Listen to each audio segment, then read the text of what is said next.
Welcome to One Bills Lite, the express delivery version of our daily show, One Bills Live, where we get you all the Bills knowledge you need, drop in a dose of fun and debate in about 40 minutes. Coming up on the show, we discuss the proper timing for a Josh Allen extension.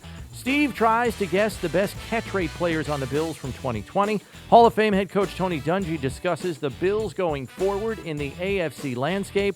And our one burning question asks, is the NFL in a unique position to create a few super teams in the offseason? Let's light the fuse! Tasker, touchdown, Buffalo. And it's Steve Tasker who has been all over the field. Kind of unique. He was kind of a dual-role player for you. Steve! A balloon. Steve! A blimp? We're not even in the stratosphere of normalcy here. Welcome, everybody, to One Bills Lite. Chris Brown here, Steve Tasker there. Thanks for joining us. We begin, Steve, with Josh Allen and when it might be best for the Bills to negotiate an extension with the quarterback. GM Brandon Beane on the Chris Collinsworth podcast earlier this week addressed that very subject. I'm going to read you exactly what he said here. Quote, Josh is a guy we believe in, and we would definitely take a look at him later this offseason. Right now, we'll focus on our upcoming free agents and anyone we want to add in the draft. Generally, what I've done here is look at guys to extend once we get through the draft. What our money is like, see how we can structure it to fit not only this year but beyond. One thing I'm going to look at is what things are going to look like this year. In May, does it look like we're going to have 75% fans in the stands, 100% in the stands, and see if we can predict what next year's cap is going to look like based on a new TV deal, fans in the stands, just to know how we would structure his deal if we were to do something this year. So, a contract extension at least seems like a possibility, Steve, but it will hinge on clarity on the cap from the league, number one, and if there will be fans in the stands, number two, to try to ascertain revenue and where the cap might end up. But the fans in the stands answer still may not be known by May. Right. So this could get a little tricky. It could, and I think there's a lot in there. But the fact that all of that down the road, we're past the point as to whether it gets done. Yeah. I mean, Josh Allen is in line for a payday. He's going to get extended by this team. He was in the MVP conversation this year. I think the club would probably serve themselves better, even if it does mean waiting, is to have him back up this season with another season, get back in the MVP race. If you got that guy, give him the market rate. Nobody cares. Yeah. He's going to carry a team. That position is that important to the league. So whether it gets done is an irrelevancy because you know it's got to. Yeah, it's a when, not if situation. Exactly. And with this restrictive cap this offseason, it kind of hampers maybe their negotiating parameters, shall we say, sure, knowing they have other things they have to address this offseason, as you've mentioned several times on our daily show. Hey, we got 5 offensive linemen whose contracts are up out of the 9 you've got, so that's going to have to get addressed in some way, shape, or form, along with a slew of other things. For me, that's job one. The offensive line come even before Josh does this offseason. You've got to fix. If you can't have a guy like Josh and then decimate his offensive line. Right. He won't crazy. be Josh then. He won't be Josh. You won't have a good team. You won't have a good offense. You're going to put your goose that lays the golden egg at risk. They're not going to do. They shouldn't do that. Yeah. And just because of the way things fell and the way things happened, you got some guys you'd kind of like to resign, some you'd really like to resign, and they're all at the same position group. Yes. You're decimated up front. You can't go into a regular season without having every question on your offensive line answered first and foremost. Right. And the other questions that clearly Brandon Beane wants answered is exactly where is the cap going to sit? And are we going to get back to a normal type of NFL season with full stadiums? And if that answer cannot be pinned down by early May, Brandon Beane did go on to say in the interview on the Chris Collinsworth podcast that they would exercise the fifth-year option to buy some time and then address it at a later date. Yeah. And the fifth-year option, just so everybody knows, for quarterbacks that have been selected to at least one Pro Bowl or any first-round pick that's made it to a Pro Bowl in their first 3 years, will be the transition tag figure for their position, which has been projected by Mike Giannitti from SpotTrack.com and others to be about $21.75 million. So come May 3rd, no clarity on fans in the stands. The Bills are very likely to exercise the fifth-year option just to kind of calm the waters. We'll address it, but it's probably going to be later rather than sooner. They got a real break, I think, too, when Mahomes signed his deal, and you say, wow, he signed a $500 million deal. What? You know, you can make the argument. Josh deserves good money, doesn't deserve Pat Mahomes money, at least not yet. He could, but also you could argue for it. Yeah. It's the real fact of it is, and the real intriguing part is how Mahomes' contract is structured. He doesn't hit the big paydays until 2025. They pushed it way out to the end. Now, he's got some guarantees in there, no question. He's going to make a ton of cash, and it's guaranteed. But they don't have to start shelling it out until the cap bounces back, which is huge for going forward for teams like Buffalo who've got their own guy. They want to extend, and they say, hey, listen, Mahomes, this generational guy who's the face of the league, who's won the MVP, who's won a Super Bowl and been to multiple Super Bowls, he signed a new deal. They pushed it out. They structured it in a way that was team-friendly. Help us out. And a guy like Josh, you got to say, okay, all right, that's on the table. Well, knowing how important winning is to him, I would think he would do what's necessary to keep a competitive team together, which the Bills are right now, as we all know. And everybody might say, oh, wow, $21.75 million on the 2022 cap. They probably don't even get there. He probably signs an extension before they get to 2022 and that fifth-year option number. They've probably already drawn up a new deal, and he's probably signed something new by the time we get to 2022. But it might be an extension, whereas it kicks in 2023. So you're going to make the 21.7 in or whatever it is. Let's tack on. We're going to tack on the years, and when you get to that year in 2023, you're going to start cashing in. You're going to get some. You've got guarantees on this contract to begin with that you can make now, but your base salary is going to be $21 million. Your cap hit may be $35 million in 20 because of the money we're giving you now and the extension that goes down the line. Signing the extension, I wonder if Buffalo takes a similar approach with Tremaine Edmonds. Buy some time with a fifth-year option for him as well. He too has made a Pro Bowl, too, as a matter of fact. So his figure would be $13.4 million for 2022. So you quickly see why the Bills don't want to make big splashes in free agency this year, why it's unlikely they re-sign Matt Milano. And it probably goes deeper than just being tight against the cap this year because of the pandemic. It's because they very likely could have $35 million tied up for two players in 2022, Josh Allen and Tremaine Edmonds, if they live out to those fifth-year options. The Bills have really got to continue to bring in players in free agency that are not blockbuster deals but productive deals. And we've talked about this on the Daily Show a lot, Brownie, that the object in the NFL is to get an entire roster that overperforms their contracts. That's why the Bills are so big into this one-year deal here or a two-year deal for this guy, for that guy, for the very short-term contracts. The guys come in motivated to hit another home run in free agency. And they pay them well, but only on a short term. So their cap is strong when they come out of the season, although they have holes in their roster and places to fill. This GM and scouting crew and personnel department has become really good at refurbishing the cupboard with guys who we may not know about, second-tier players who come into Buffalo and are very productive but don't have the contract that they can never live up to. And also, in a short-term contract, they come in and not only a contract they could live up to, but one that they're highly motivated to do so. Yeah. That's been a real key to the Bills' structure of their budget when it comes to the roster, and they're going to have to keep knocking that out of the park to continue to improve or at least to maintain where they were at 13 wins last year. How soon do we think there's clarity on fans in the stands from the NFL? I'm thinking probably July, which is when Dr. Fauci said virtually all Americans should be vaccinated by like the end of July. But you're knocking on the door here. You're at training camp.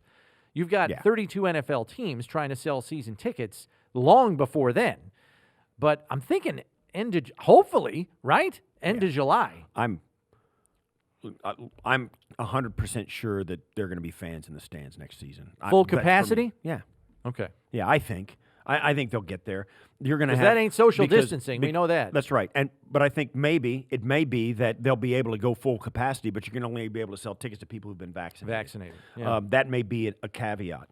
Got to have proof of a vaccination, right, et cetera, et cetera. And that may be how they work that out. I don't know. What am I? Above our pay grade. Right. But it's doable. Yeah. And you can't. You tell me if I can speak to somebody face to face in Alaska on a computer, they can't validate a vaccination. Yeah, I would think so. Well, you think about the heavy lift they did for the playoff games this past winter. Kidding? I would like to think that getting proof of a vaccination is small for the fiery, incredibly high hoops that the NFL jumped through to get 256 regular season games in. This is a step across a crack in the sidewalk for them to get 65,000 people who anybody who comes in you gotta validate their vaccination. I think that's a small hurdle to clear. So my opinion, my prognostication, full capacity come September. And let's not forget, last May, I think you prognosticated that there would be fans in the stands for playoff games. And while it wasn't full capacity, it did come to fruition. So I'll trust you on that one. I'm good with that. Yeah. All right, good discussion there. Just don't put any money on it. Well, okay. Time now for the numbers game, and this week's edition is going to test Steve's knowledge of the Bills' catch rate in 2020. Steve, I need to tell you, you need to give me the 4 Bills players who made the league's top 100 list for catch rate in 2020. And I will preface this by telling you the qualifiers were players that had to have at least 30 receptions on the season or 60 targets on the season. So a guy like Reggie Gilliam, who had 1 catch for a touchdown down in Miami in week 2, has a 100% catch rate, but he doesn't qualify because he didn't catch 30 passes. Right. He wasn't targeted 60 times. Jake Kumaro is not on this list because he has a 122-yard touchdown reception against Denver in week 15 and 100% catch rate. Those guys do not qualify. So fire up the music. Let's get Steve started here.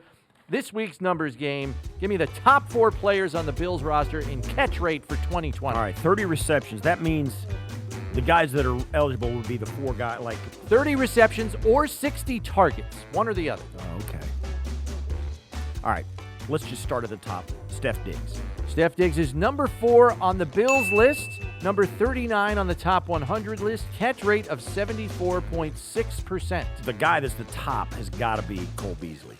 Cole Beasley is 3rd on the team, ranked 26th with a catch rate of 76.8. I think what you got to remember here is the high volume guys also have a higher chance of dropping passes because they've been exposed to more of them. Let me say this. I don't remember Gabe Davis being targeted that he didn't catch the ball. I'll say Gabe Davis. Gabe Davis not on the top 4. He is not on the top 4. So it's not Gabe Davis. So it's you got Diggs and Beasley. You got to get 2 more guys. I'll say John Brown. John Brown not on the list. No, not in the top 4.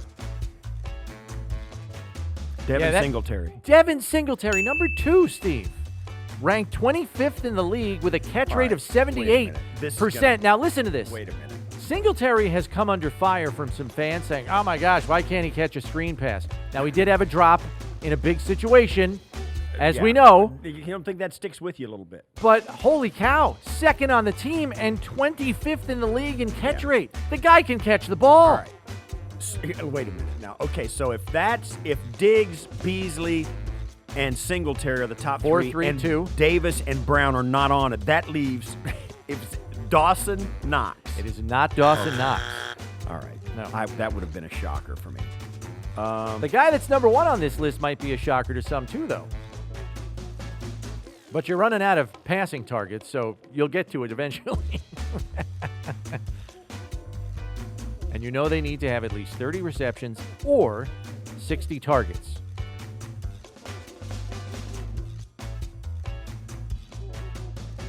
Isaiah Mckenzie. It is Isaiah Mckenzie. How about that? Thank you. Isaiah Mckenzie, top on the team in catch rate. Listen to this. Listen to this. His catch rate, 89.2%, ranked third in the NFL. Listen, now, couple- he his hits a lot of those passes- little flip Yeah, passes. His passes are this big. You're right. But Hey, it they all counts. count. It all counts, They baby. all count. Counts on my numbers game, too. 89.2% catch rate. Your boy Tell me his knocked that out agent of isn't park. selling that. I'm loving that. Tell me his agent isn't selling that. Well, my client was third in the league in catch rate. Not sure if you're aware of this. Yeah. Okay. 89.2%. Do you want to know who number 1 and 2 in the league were in catch rate? Yeah. Both Green Bay Packers. Devontae Adams. Not Devontae Adams. Okay. Again, high volume, Right, guys. greater It's risk hard of to drops. do, man. So they were running back Jamal Williams and the tight end Robert Tonyan, There you go. who I believe is a restricted free agent. Restricted free agent. Yeah. So that'll be an interesting thing to see where he goes or if he stays in Green Bay. All right, so part 2, Steve, of the numbers game. I now need the top 5 players who led the Bills this season in yards after catch. All right. Now, we know the Bills are a team that wasn't shy about throwing the ball deep, where yards after the catch weren't as critical as maybe they might be for some other teams. I'll say this. Here's where I'm going. I'm going Diggs. Diggs, number 1, 464 yards, ranked 13th in the NFL. Singletary. Singletary, third on this list, 269 yards, ranked 69th in the NFL. Moss. Moss is not on this list, no. Okay.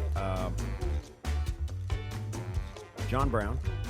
John Brown, 5th, 177 yards after catch, ranked 126th. Beasley, I guess. Beasley, 2nd, 355 yards, 34th So I'm in the missing NFL. the number 4 guy. Number 4 guy. Gabe Davis. Davis was 7th on this. How many? Does it matter? Receptions? Doesn't matter. Doesn't matter. We're looking for total yards Total after yards catch. after the catch. Mckenzie. It is Mckenzie, 4th, 190 yards. Dawson Knox was 6th on the team with 160. So, yeah, and now, last bonus question, Steve. Where do you think the Bills ranked as a team in yards after catch? From 1 to 32? Yeah, in the league. I'm going to give you a range because I can't get. Get to 1 and 32 team. I'm going to give you a 5-team range, like from 7 to 12. So you, in terms of where you think the Bills Right. finished. Okay. Right. I will say yards after catch. I'll say between 5 and 10. That is incorrect. They are, I'll give you the teams from 5 to 10. Green Bay, Rams, Washington, Pittsburgh, because they threw everything short, Right. Dallas, and Las Vegas. Shoot, we're 0 to 5 then. We're better than those teams.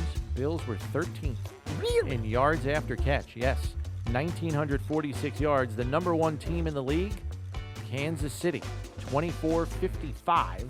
Right. Tyreek Hill, Travis Kelce. I mean, I don't Sure. have to run down the list there. Right. Chargers were 2nd. Really good cast out there, as we know. Yeah. San Francisco 3rd, Indianapolis 4th, and then Green Bay 5th, as I mentioned. 11 and 12 were Carolina and Houston. Buffalo 13th in the league in yards after catch. They were approximately 500 yards behind the Chiefs in yards I'll tell you after what, catch. though. You look at all the statistics across how good the Bills were offensively. They were so good. Oh, yeah. They And were so yards good. after catch is sometimes tied to the It's a scheme that you philosophical run. function, yeah. The scheme that you run, how many, Pittsburgh, as I mentioned, they're 8th in the league in yards after catch. Everything was dink Right. and dunk and hope Right. the receivers can do stuff after. Break a tackle and go. Exactly. And we saw that to a great degree with the Chiefs. A lot of short stuff, little angle routes, and Tyreek Hill, go run, go outrun everybody, that kind of stuff. So, all right, good stuff. That was a good addition of the numbers game. We now turn to a man who has been around football for more than 50 years and has a Super Bowl to his credit as a head coach. It's Hall of Famer Tony Dungy, who has some encouraging thoughts on the Bills and some pointed comments on the league's failed effort to enact more effective diversity hiring at the head coaching level. Here's Tony Dungy. The Hall of Fame head coach himself, it is one Tony Dungy, who is also now a member of the Hall of Fame Selectors Committee. Coach, I guess congrats on that appointment, first of all, and I'm very curious how you felt it was to be a part of that process for the first time this year. Well, it was quite an honor, Chris, and it was really new for me, and I learned a lot sitting in those meetings and discussing players and trying to go across eras and who deserved this and what this translated to. It was wonderful, and hearing about so many of these great players, many of whom I knew, but some I didn't know. And it was a tremendous amount of fun until that moment where they said, okay, now we have to vote because it was hard to eliminate people. It really was. Yeah. Yeah, and that's got to be the most difficult part of it. And you know, did it give you any sense? Did you wonder, as you sat there and listened to them debate, you got into the Pro Football Hall of Fame just in 2016, and you know that there was a conversation about you year after year to get in. You wonder, you know, how that went, and it's got to be so gratifying that it went in your favor, because I remember when I was a kid, I was growing up, I wasn't that young, but I remember it took you a long time to be considered, and we're going to get into this topic in a minute. It took you a long time to be considered for a head coaching position, and then to get in as a head coach had to be really gratifying, plus to see how much went into the conversation to make it happen. No, it really was. And just a wonderful time. We're out in San Francisco, Super Bowl 50. My son, who was 10 at the time, he wanted to go because he's like, Dad, I'm sure you're getting in. This is your year. This is your year. And I'm talking to him. I'm saying, Justin, look at these 25 guys now.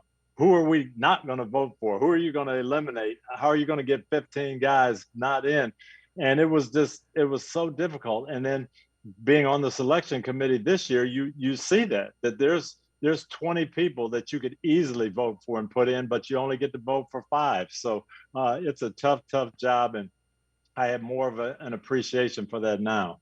Yeah, and obviously you've got connections to, at least that I know of, to 2 of the inductees. Peyton Manning is the obvious one, but how gratifying was it for you to get a guy that you probably crossed paths with several times early in your playing career in Bill Nunn, to get him in as a contributor? Well, I'll tell you what, that was really, really special. People don't really know the full story. Bill Nunn was a sports writer for the Pittsburgh Courier, which was the African-American newspaper in Pittsburgh. He wrote a couple of blistering articles in the late 60s about the Steelers, their lack of diversity, their lack of scouting, their lack of bringing in all the talent that was available. And Dan Rooney at that time, to his credit, rather than get upset and get mad or put up a stonewall, he invited Bill to lunch and said, let's go to lunch. Let's talk about why you're writing this. Why do you think we're doing a bad job?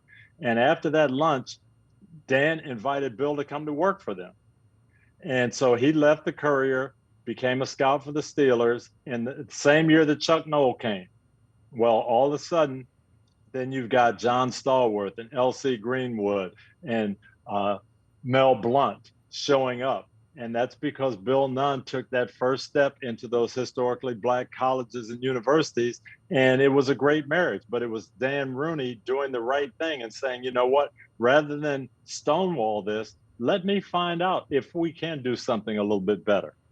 Coach, what is the next step towards diversifying the head coaching slot, the general manager slot in the NFL? What is a prudent and logical step that would help the process and to help owners open their eyes perhaps to better candidates or a wide range of candidates?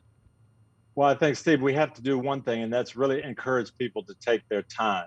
I remember when I got the job in Tampa in 1996, we weren't in the playoffs that year. That was the one year the Vikings weren't in the playoffs. I was the defensive coordinator. I had 3 lengthy interviews with the brass of the Tampa Bay Buccaneers over about a month. And it wasn't until the end of January that I ended up getting hired. And that was the only team that I was working on. Now I see some of these guys have 5 interviews over one weekend. And, you know, everybody's trying to get it done so fast, and they're trying to talk to this person and that person. I would tell these owners, take your time. I go back to Indianapolis a couple of years ago, and they thought they were going to get Josh McDaniels, and it didn't work out. And so now Jim Irsay had to basically start over after the whole thing took place. And I remember talking to him on the phone and saying, I think the Lord has really blessing you, Jim. Take your time. You've got a couple people. One of them, I said, look at Leslie Frazier. And then also look at Frank Reich. These are people that know our organization. They've been around, they're available. Take your time. He interviewed both of them, hired Frank Reich. Frank becomes coach of the year. They're a playoff team. But that shows you don't have to be the first one to get a new coach. You don't have to do it in a hurry. Take your time and investigate the whole process, and you're going to get good people. Do you think the league could mandate perhaps that they can't hire a new head coach until a couple of weeks after the Super Bowl? Because it always feels like, and it's a tough sell not to say when the league is rolling along and you're sitting there without a leader that you're falling behind somehow if you're changing head coaches. If you don't get a guy that can start scouting the combine right away, you know what I mean? Would it help the league if they mandated a grace period there? It would help the process, and owners would feel frustrated. Just what you're saying. Oh, I've got to get my guy. Our fans, what are we going to do? And we're going to miss out on this. We don't have our guy in place for this scouting. We might not have a staff. All those things, become issues. But really, if you think about it and say, hey, this is like the Patriots. This is going to be a 20-year process. We're going to have this coach for the next 20 years. 2 weeks. We can wait if we get the right guy. That's what you would hope you'd think. But to be honest, Steve, what they're going to have to do is convince the owners that, we've got to dig below the surface. There are so many good coaches out there. You really can get a good coach without doing a real thorough search. But to get the best coach for your situation and to investigate everything and be intentional, it really is going to take some time. And I look at this Super Bowl, and you look at what Tampa did and what Todd Bowles did and what Byron Leftwich did. I'm sure if there were owners who saw those playoff games and saw the Super Bowl, they might think, you know what, let me just take a look at Byron Leftwich. This offense really did come around, and maybe I want to pursue that. But so many of those decisions were made already. Yeah, but the thing for me, Coach, is even the names that a lot of owners would recognize in terms of coaches of color, whether it is Leslie Frazier or Eric Bieniemy, who's been talked about a countless number of times over the last 4 or 5 off seasons. These guys still can't get hired. And I think the biggest frustration is, at least from what we've heard in the interviews we've had, with, whether it's former coaches or former players in the league of color, it is that you see a 37-year-old white man get a head coaching job in L.A. with the Chargers, who is 4 years removed from coaching at the Division III level. And I'm not saying that Brandon Staley isn't qualified, but they see that resume up against a resume of Eric Bieniemy's or up against a resume of Leslie Frazier's, and it's hard not to scratch your head and say, why is this the case? Well, and they get frustrated because we seem to be able to go outside the box when we want to, but we don't always go outside the box in other cases. We heard for a couple of years now, Eric Bieniemy doesn't call the plays. Well, Frank Reich didn't call the plays in Philadelphia as an assistant coach either, and he turned out to be a pretty good coach. Matt Nagy didn't call the plays for Andy Reid. Doug Peterson went to the Super Bowl. He didn't call the plays for Andy Reid. So why is it necessary that Eric Bieniemy needs to call the plays? And then you'll hear, well, Byron Leftwich, he's still young and he's only been a coordinator for a couple of years. He needs more seasoning. Well, Brandon Staley is a one-year coordinator, and he may do a fantastic job. So there's nothing wrong with looking outside the box. We just have to look outside the box for everyone and try to get the best person. And I hope fans will understand that, because I know when I talk about this, people will a lot of times say, oh, you want quotas or you want X number of coaches. No, that's not what anybody's saying. But let's just pick the best coach and let's get the best people. If we do that, the game is going to be better. I got a question for you as well. You had a lot of experience as a head coach with 2 different organizations as well, and you were part of a staff for a bunch of different organizations. And we also hear about another important hire for organizations is the GM. And here in Buffalo, we seem to have a crew that seemed like right on the page together. I mean, Brandon Beane and Sean McDermott, they look like they're killing it out there. What kind of relationship must there be between a head coach and a general manager, and what kind of relationship is the best way to have it? I mean, what do you have to have, and what is just gravy that just adds to it? I'll tell you that relationship is so important. And you look at winning organizations. Let's go before Brandon Beane and Sean McDermott. Let's go back to Bill Polian and Marv Levy. Okay, they were together in Montreal. They had a great connection. They had a thought process in mind. How do we build a team? And they built that Buffalo dynasty together because they thought the same way. And that is so important. I was really blessed when I went to Tampa to work with Rich McKay. We were on the same page. We thought the same way. We had the same ideas about how to build it. Rich was a great listener. I kind of prided myself in being a good listener, and we grew together. And we had a 6-year run that was really neat. Then I had the blessing to go to Buffalo and get the same thing. Bill Polian is there. How are we going to do this? And Bill used to laugh at me and say, "Oh, you're so much like Marv." But we had that connection. And we thought the same way. And I can remember describing my defense to Bill. And here's what we need. And it's a little different than other people. We can go with smaller players. We look for quickness. We're not going to be two gapping. We're going to be exploding through one gap. So if guys are a little smaller, we can live with that. And all of a sudden, Bill comes back with Dwight Freeney and Robert Mathis and Cato June and Bob Sanders and guys who fit perfectly because he really listened to what I needed instead of just saying, well, we've always done it this way. We've had big guys and I like size. No, we blended it together, and that's what it takes. So you have to be on the same page with that. I remember an interview I had early in my career in Jacksonville with Wayne Weaver. He was the owner, and we talked, and it seemed like it went really well. He wanted a situation where one guy did it all.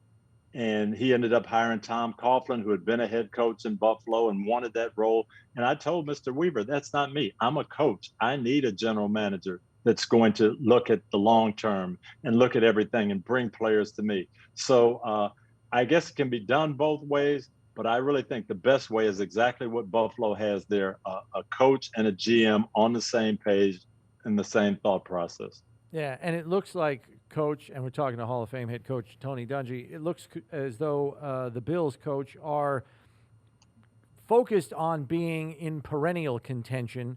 You know, oftentimes we see these teams in go-for-it mode. They break the bank, and then for a year or two later, they kind of have to pay the piper with respect to the cap or make cuts and tear their roster back down again. The Bills are trying to avoid that, but this restrictive cap is going to get in the way to a certain extent of maybe what their plans were, as I'm sure it is the case of a lot of other teams in the league. How do you kind of see this Bills team on the AFC landscape right now? Obviously getting to the AFC title game, but some tough decisions ahead for them as well as a bunch of other teams. There are, and everybody's going to face that. And you have to decide, hey, are we going to be in this for the long haul, or are we only going to be in it to strike while the iron's hot? I'll give you a great example. Before our 2006 Super Bowl season, Bill Polian came to me. Edgerrin James was a free agent. He had played tremendous football for us. He was up, and Bill said he's going to get a $5 or $6 million deal from somebody. He deserves it. But if we do that, I can tell you right now, we will lose down the road. We're going to lose Dallas Clark, Dwight Freeney, and Reggie Wayne. So we can do it, and we can try to win this year. Or we can let Edgerrin go, we can re-sign those guys, and we can draft a running back. And it's a good year for running backs. We'll either get Maurice Jones-Drew or Joseph Adai. And that was painful. And for me as a head coach, I've gone to war with him. And I want him, and he deserves to be here. But after I slept on it and Bill put it that way, I said, you know what, we've got to do the best thing for the team. And we want to be good down the road also. So we didn't try to re-sign Edgerrin. It played out exactly that way. We drafted Joseph. He played good ball for us. We won a Super Bowl that year. But for the next 5 or 6 years, they were still a contender because we were prudent in what we did, and it played out that way. So I think being on that same page, talking those things through, and then deciding, you know what, we're going to have some painful decisions, and we might lose a guy that could help us get to a Super Bowl this year. But it's going to be better off for us 3 and 4 years down the road. One of the reasons the NFL stays so popular is it does evolve. It does change, and the game evolves. It's more of a college passing game now with athletic quarterbacks. It used to be like guys like Peyton Manning and Jim Kelly and Dan Marino. They didn't go anywhere. But now guys are running all over the yard, and so the game evolves. It's also evolving off the field, and where you've got guys like Deshaun Watson and this quarterback environment we live in where you've got really high-quality quarterbacks moving to new teams on a regular basis, which you knew that never happened. You couldn't get your hands on one of those guys. Now they're everywhere, right? You can, if you're willing to put together a package, you can do it. What do you think about these guys like a Russell Wilson now with the disgruntled vibe we're getting out of Seattle, Deshaun Watson in Houston? What do you think about the likelihood that the environment might get to a point where, like in the NBA, a great player can dictate his future? Well, I think that's always been the case to a certain extent, but we had those conversations and they kind of were kept private. Now with social media and the internet, it becomes public. Boy, I had some conversations with Peyton Manning where he wasn't totally happy with the way everything went, but you know what? We worked it out. We talked it through. No one ever knew. And now you have that conversation and somehow the whole country knows. So that's the difficult part. But I think when you have great players and you have very, very smart players, you're going to have those conversations. And the key is talking it through, getting it going, make sure everybody stays on the same page. But the salaries too and the contracts right now, that's the thing that I see. When you're seeing a Jared Goff and a Carson Wentz move with these gigantic contracts, and it's really more that than anything else that's kind of dictating the move. That's a little different landscape right now. Coach, I did want to kind of take advantage of your exposure to Notre Dame football, having done a couple of games with Mike Tirico, because I'm fascinated by this linebacker, Jeremiah Owusu-Koramoah. I mean, I was watching some of that Clemson game back, and he's just all around the football all the time. Do you have a comp for him? Is he like that Isaiah Simmons kid out of Clemson last year? Is he that good of an athlete? Or because he just looks, he looks put together, man. He is special. He is a great, great player. He caught my eye very early during the Notre Dame broadcast. And I don't know that he's Isaiah Simmons in terms of just the off-the-chart athletics. But when I saw him, the first name I thought of, Derek Brooks. Ooh, just a sideline to sideline linebacker who can play in space, who can play in the passing game, who's instinctive. He makes tackles all over the field. He can cover down the field. He can blitz. I just think he's going to be exactly what people are looking for in this wide open, fast-paced passing game that the NFL is turning into. Yeah, I like your comp better than mine. A Hall of Fame linebacker, that'll work. Yeah, right. So what are your thoughts about the new environment we see quarterbacks? Where you've got a guy like a Jimmy Garoppolo who, even the club, and you're right. A lot of it is about the dissemination of information because these conversations have always been had, but they've been had behind closed doors. Now we kind of get an inkling that Jimmy Garoppolo isn't making the San Francisco 49ers all that happy. We've seen Jared Goff, the team traded him. Matt Stafford, same thing. Tom Brady left New England. It's a different environment in which we live. Is this, what are your thoughts on that and what it's going to mean to teams going forward where you may not have to wait until a generational player comes out in the draft, like an Andrew Luck, to get your guy? Yeah, it becomes a combination of things, and it becomes ability with cap charge, I guess. And, Jared Goff takes a team to a Super Bowl, and everybody's looking for that. So how 2 years later is Jared Goff not on your team? Carson Wentz was primed to take a team to a Super Bowl. He got hurt. He was going to be the MVP of the league that year. They won the Super Bowl, and he's not on your team. Nick Foles took you to that Super Bowl and won it, and he's not on your team. That's unheard of.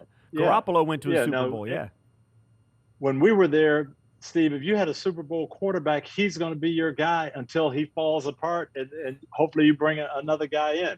So it's a different environment. But now all of a sudden, yeah, Jared Goff's really good, but is he worth $27 million to our cap charge? So let's work on getting the next person in here. And I really think that has become the driving force. And it's unfortunate because now you either have to live up to that big contract or you're trying to get that big contract. And if I can't get it from the team that I'm at, let me get it from the next team. Last one from me, Coach. We're talking about quarterbacks. We might as well talk about the one here in Buffalo in Josh Allen, who took what many people considered an unprecedented leap, particularly in accuracy, in raising that completion percentage almost 12% in a single season, which doesn't even seem fathomable when you go through the history of quarterbacks, that accuracy is kind of that bell cow statistic that a lot of scouts and front office execs rely on heavily, and he kind of bucked that trend in a big way. There are some who feel his physical attributes make his ceiling virtually limitless. I'm curious as to what you feel his ceiling is now after witnessing the season he just put together. Well, I'm really a Josh Allen fan. I'm close with Leslie Frazier, and Leslie has told me for the last couple of years, this guy is just going to get better and better and better. His players love him. He's got skills. He does things in practice that you should see. So I witnessed all that from Leslie. But I'll tell you what I think has happened with him. It's kind of what the Colts did with Peyton Manning. All of a sudden, they're putting building blocks around him. So now you've got not only Josh Allen, but Stephon Diggs. And then you've got Dawson Knox and just more guys who are playmakers. So maybe he's gotten more accurate. I'm sure he has, as he knows where to throw the ball. But you also have guys who are getting open and guys who are tough to cover and guys who demand double coverage and make it easier for the other guys. So I think the cast of characters that they have around Josh is helping him as well. And I think this is an offense that's going to be very difficult to defend for the next 10 years. Last one from me, Coach. Your guy, your Indianapolis Colts, the franchise you won your Super Bowl with, traded for Carson Wentz. They bring him over, and you have an intimate knowledge of their head coach, Frank Reich, as do I. He's been a friend of mine for 30 years. And I think, without question, he's got a solid, well-thought-out plan about how Carson Wentz is going to return to form. What are your thoughts on that? And for the playoff game that we had here in Buffalo, I thought that Colt team was as well coached as any team they faced this year, and they seem well-rounded. That they've got a window here that Carson Wentz could really help them push through. I think we're going to see the best of Carson Wentz for a couple of reasons. Number one, he's going to a place that has a very good defense, and the defense, when they're ahead, they're even tougher. So that's a plus. He's got some excellent running backs. They had a couple of injuries this year, but those backs will be back. He's got a very good offensive line and some playmakers. But the biggest thing he's got is, and you mentioned it, Frank Reich as the coach. Frank knows Carson Wentz. Frank also knows how to get the best out of quarterbacks. He played in a system where he played behind Jim Kelly. You guys did a lot of the same things when Frank went in, but everything was tailored to what Frank could do when he played. It was tailored to what Jim could do when he played. And that's how Frank does it. So if Nick Foles is in there, we're going to run the same offense, but it's going to be styled a little different way. And I think he's going to get the best out of Carson Wentz. I think there's protection there, there's running game, and there's playmaking receivers. I just think, watch out for the Colts next year. Coach, appreciate all the time and the insight and the expertise. That's a big reason why you're on that Hall of Fame committee in my eyes. So Coach, thanks for that. Appreciate it. Gift, Coach. Really appreciate you. Thank you. Say hi to my man, Coach Frazier, and I'm always pulling for the Bills because of Leslie. We will do that. Thanks, we will Coach. do that for sure. Thanks, Coach. All right, Steve, we conclude this episode of One Bills Lite with our one burning question, which this week asks, is the NFL in a unique position this offseason where they can create a few super teams, a la the NBA? Because we know making a super team in the NBA is much easier. Right. Fewer players, you get 3 superstars, and you're set. Heck, I mean, the Lakers did it last year with Anthony Davis and LeBron James. They did it with 2 guys. Right. But what about the NFL this offseason, knowing a glut of big-time players could be flooding the free agent market at potentially bargain prices? It is possible, and it is a unique offseason for a lot of teams. Not only the fact that there's a couple of factors. One, it's a shrinking cap, which puts the squeeze on some teams, and there are some teams with some resources. They've got a lot of cap space. Secondly, it was unanticipated. Nobody knew this was going to happen 12 months ago, so they couldn't line up their budget and get their contracts in order to prepare for this. So some teams got caught neck deep in debt with dead cap money. And for that reason, it's a double-edged sword. One, that's the reason all the great players may have to be released, and some players that wouldn't normally be free agents have to be let go. Yep. And two, a lot of teams are going to get caught without the money to buy them. So while it is possible to do that, theoretically, like you said, it's really difficult for an NFL team to do that.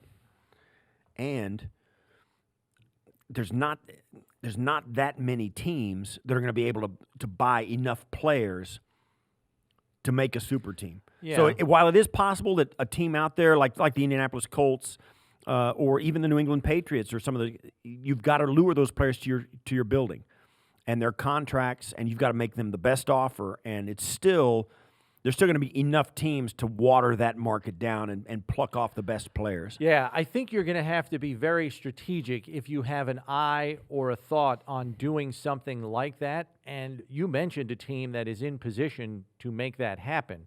The Colts, I think with the cap space they have and as complete as their roster already is, they would be the kind of team where if they are able to maybe lie in the weeds, let the heavy spending happen for some top players, there's still going to be people left in the second tier of the free agent market this year, I believe, who are borderline elite, but just can't find a home because of the limited spending of probably 10 teams. So really you're only having 20 teams bid on your services instead of 32. Yeah. And I think if you're strategic and wait a week, and you're a team like the Colts with cap money, and you can sign maybe 3 or 4 borderline elite players, that could put you over the top. The secondary rush in free agent, you always have those 5 knee-jerk buys, 5 or 10 guys who go on midnight of the first day. The phone's ringing and they get signed right away. Big money. And then there's a week or so. There's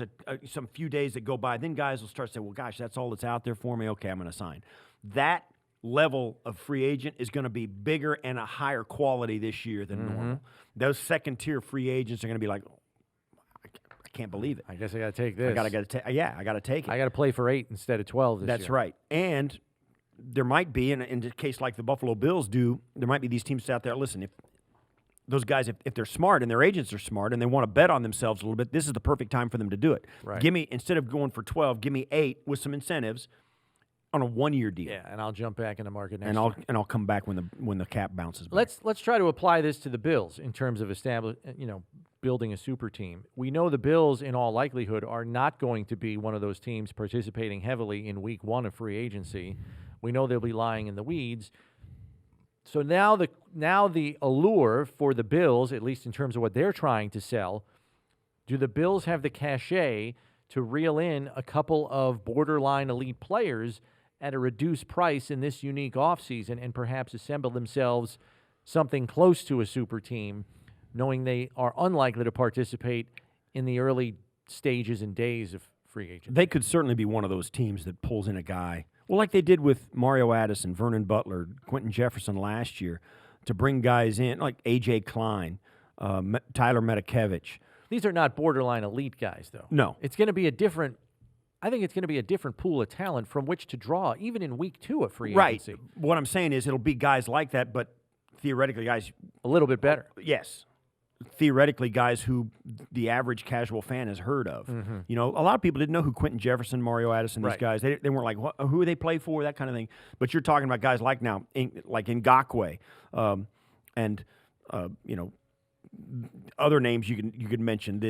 The other pass rusher was from Houston, then with Seattle. Now he's with what's the guy's name? The big Clowney, Jadeveon Clowney. Guys like that who have some cachet with just their name to go out there and say, "Wow, that guy can play." You may be able to get one of the 2 of those guys to come in for that. If the Bills were I would say they could if they were in a stronger cap position.